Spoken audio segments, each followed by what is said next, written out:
Hay momentos en los que uno siente que su vida es un puzzle y que no encaja. Un montón de piezas inconexas que no tienen ningún sentido y que aparentemente no sabes qué corchos estás haciendo con tu vida. ¿Te pasa? Laura tuvo esa sensación durante muchos años hasta que de pronto se le metió dentro una idea ilógica desde el mundo. Se dejó guiar por esa idea y después empezaron a encajar sus piezas. Yo sé que me dio porque quería tener un burro y ya cuando he hecho el Camino de Santiago no veía burros por el camino y me iba haciendo fotos con todos los burros que me veía. Llegué a Madrid y íbamos buscando una casa por la sierra, iba buscando también pueblos que tuvieran burros. Me puse en contacto con asociaciones de burros para ver si me podía adoptar alguna y todas me decían que no, se podía amadrinar y apadrinar, pero no me los podía llevar. Curioso. Si luego te llegan 3 de sopetón. Pero es que esto todo en cuestión de meses. Es curioso, te cerraban el camino por ahí, pero es porque había otro camino. Estaban esperando los 3 pimpollos. Los burritos de Laura estaban esperándole en un sitio poco acogedor, 50 metros cuadrados, sin ser atendidos. Laura empezó a hacerse cargo de ellos y uno de los burritos estaba embarazada. Una de las burritas, lógicamente, estaba embarazada. De ahí nació Tea, pero nació enferma. Duró solamente 22 días, pero fue el tiempo suficiente para que Laura empezara a encajar todas las piezas. Se formó como terapeuta con burros y nació así el refugio de Tea. De donde me viene a mí el querer tener burros de repente, el encontrarme con los tres abandonados, que una estuviera preñada, que este chico con Tea me dijera que su burra quería que se llamara Tea. Tuvimos una perrita que se llamaba Pochola y murió el mismo día que mi hermana. Y mis padres querían mucho a Pochola, yo también la quería muchísimo. Y no la pudimos llorar. Y yo creo que mis padres tienen rechazo a los animales. Me recuerda a Pochola y adoraban a Pochola. O sea, que sí que saben lo que es querer a un animal. Sí se pueden poner en mi lugar y tener esa empatía, pero no quieren. Esta burrita, que yo la conocí llamándose Jara, cuando un día me encontré con su dueña, me dijo, ¿Jara quién es? Digo, ¿la burrita? Y dice, no, ¿me llama Pochola? Ella es Pochola. Mi burrita favorita, la mamá de Tea. Me llamaba Pochola. Es que es increíble, niña, ¿eh? Qué niña de la vida. Y yo estas señoras las he visto. Y al verlas no puedo hacer otra cosa que no sea esta. No puedo, o sea, yo no me planteo el hacer, o sea, no hacer lo que hago. No hay opción para mí, o sea, esto no... Es que esta es la idea clara que tú tienes. Claro. Es donde tu camino se vuelve claro, realmente, con esta idea. Además, yo estudié educación especial, pues cuando tenía 20 años, y nunca me salió de trabajo en una escuela, nunca. Yo tenía muy buenas notas en la carrera, a mí me gustaba mucho, pero no conseguí trabajar nunca en un colegio. Y todas mis amigas que habían estudiado conmigo, todas, incluso directoras de colegio, soy amiga. Y lo que pasa es que luego también hice la formación de yoga y ya empecé a unir yoga con educación especial.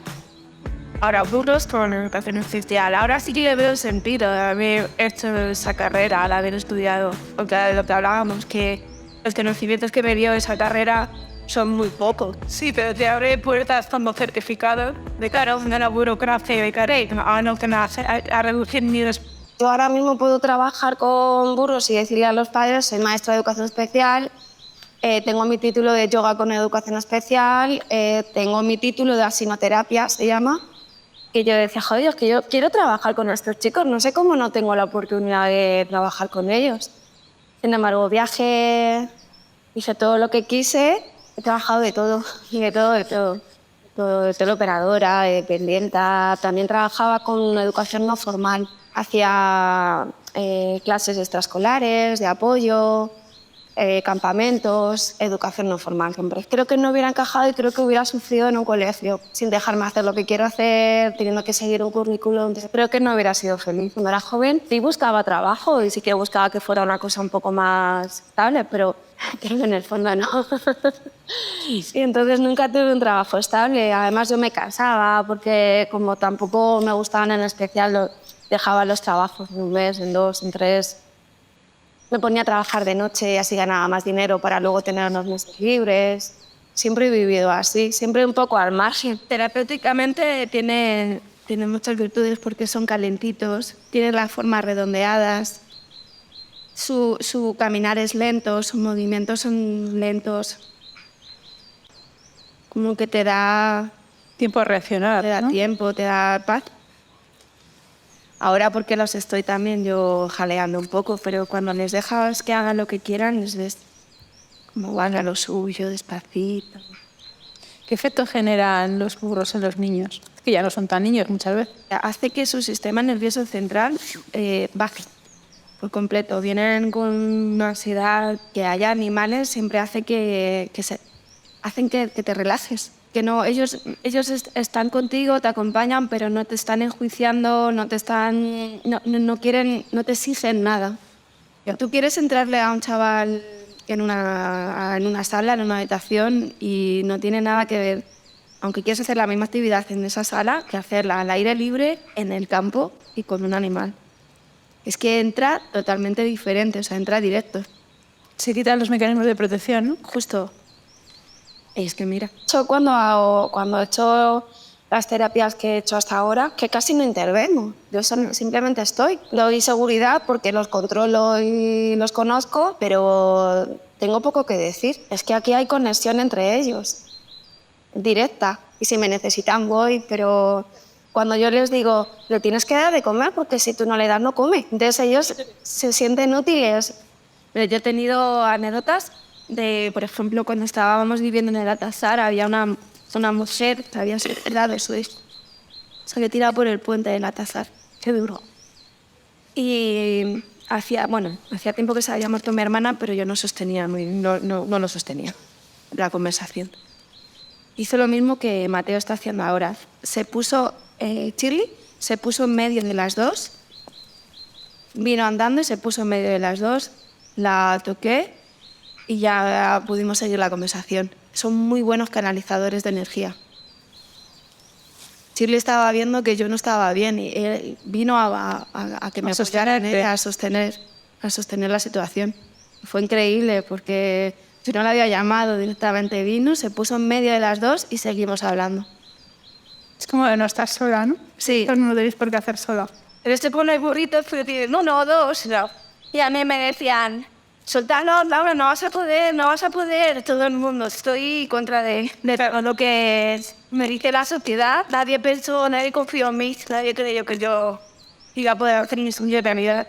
A la gente le da miedo lo diferente. Sí, sí. O sea, no es que no te quieran ayudar, no es que no crean en ti, es que les da miedo diferente. Eso sí. Lo que pasa es que, claro, lo expresan desde el rechazo. Y miedo a ver en ti la libertad que ellos no tienen de elegir. O que no, el miedo que les ha paralizado y no les ha dejado seguir. Yo tengo una hermana que no me habla directamente porque está encerrada, es como un hámster que da vueltas. Y yo he hecho todo siempre con mucha valentía. Y ella no lo sostiene, no me puede ver. Sí, pero es eso, no es que te rechaces, sino que tendría que, o sea, para poderte incluir, tendría que admitir sus deseos de ser diferente. Sí, eso es, y de hacerse sueño realidad y de salir de ese caparazón que estaba por sí. Siempre he estado me he sentido como sola en este camino. Parece que estás haciendo algo mal. Me han dicho tantas veces, pero ¿quién va a querer ir a dar una vuelta con los burros? Además, yo no los monto. Entonces, ¿quién va a querer dar una vuelta a pie con los burros y no montarse? Los padres van a venir con los niños para montarlos encima, si no, no van a venir. Joder, tanto mensaje siempre negativo alrededor. He de confesar que yo era una de esas personas que no entendía nada de lo que decía Laura. O sea, sí, paseaba con unos burros, solamente unos burros, hasta que Laura despertó tanto mi curiosidad que es que tuve que ir a probarlo. Entonces entendí, pude ver por los ojos de Laura lo que significa esa experiencia. Y además también el soltar, para mí el soltar, el querer generar dinero, ay, es que no tengo, es que necesito que ellos o que la sociedad o que algo me dé dinero. Eso también lo he soltado. Y cuando lo sueltas, como todavía no estaba formada la asociación y yo estaba como un poco en prácticas con ellos, puse la aportación voluntaria. Y de esa manera me ha resultado mejor que poniendo un precio. Porque yo hubiera puesto a lo mejor un precio, por ejemplo, de 10 euros el paseo y la gente ha venido y me ha dejado 50. La mayoría, o sea, muchísimo más de 10, porque vienen y se van encantados y si yo le hubiera puesto un precio hubiera sido menos. Y hasta ahora sigo con la aportación voluntaria. Me funciona bastante bien y sobre todo el soltar Decir, es que no tengo dinero, necesito que me den dinero y ahora cada uno vale esto y ahora mi trabajo vale esto, porque no sé, no es fácil poner un precio. Al principio, desde la carencia yo también pedía y me venía gente con mucha carencia también, que me ayudaban por lo que podía, un poquito y no más. Y ahora sí, hay gente, viene gente mucho más abundante, viene gente de Guadalajara, por ejemplo, a ayudarme a domar a mis fieras, porque ella tiene caballos y le apetece venir y viene todos los fines de semana. Estoy atrayendo a gente como más adecuada al proyecto en el que estoy. Ahora estoy muy contenta, estoy en un momento de subida. Lo he pasado mal, lo que dices tú al principio. Había momentos no sus propios miedos. Porque atreverse a ser diferente da miedo. Sí, lo que pasa es que estoy acostumbrada porque desde pequeñita siempre he sido así. Y yo desde los 20 años empecé a viajar, me fui con ONGs a Perú, a Guatemala, a la India, claro, ellos... Pero es que estás haciendo lo que ellos no se atrevían. Y yo sentía que estaba haciendo algo mal, hasta que me he dado cuenta que no. Andar con ellos por ahí es un cachondeo y mola mucho y es muy divertido. Yo, de verdad, es una suerte tenerles y cuidarles. Hay días que se me hace duro porque nieva o hace muchísimo frío, pero la mayoría de los días yo estoy aquí feliz. ¿Quieres salir a la cámara? ¿Es eso? Venga. Mira, ¿y eso qué es? A ver, cuéntame, ¿eso se come? ¿Se come? No se come, ¿eh? Ya te has dado cuenta que eso no se come. ¿Cómo eres tan bonito, cariño? Esto es que es un ligón. Las vidas con sentido y emocionantes y las que merecen ser vividas están detrás de las ideas locas. Así que, por favor, mirad a ver, buscad ahí dentro de vosotros dónde está esa idea loca y seguidla para que vuestra vida tenga sentido. Yo voy a seguir por aquí buscando historias emocionantes de vidas con mucho corazón. Suscribiros, darle a like, chao.